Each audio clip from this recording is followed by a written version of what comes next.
In most of economics, we tend to assume that compliance is about coercive force.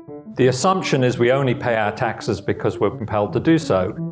Actually, people believe it's not appropriate to cheat on your taxes. What's the government going to do? Is the kind of mantra of solution of policy problems. I would argue in almost all interesting policy problems, there's an element needed where citizens and government cooperate, and I call that the compliance problem. The government has a policy agenda which it requires compliance with. Citizens have views about whether the policy is worthwhile or not. Think policies around social distancing or mask wearing. Reducing carbon emissions is going to be a huge challenge if we cannot get people to voluntarily comply with certain kinds of policies.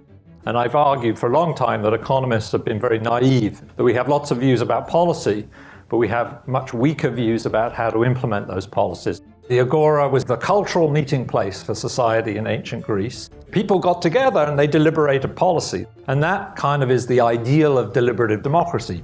There's opportunities for citizens to actually express their views.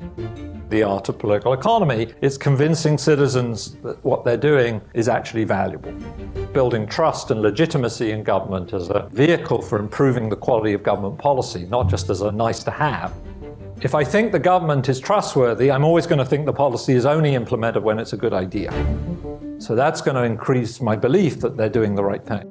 People who trust their government were much more likely to have socially distanced through the pandemic, be willing to give part of their income for the environment, say they'll volunteer to fight for their country and are willing to pay their taxes voluntarily.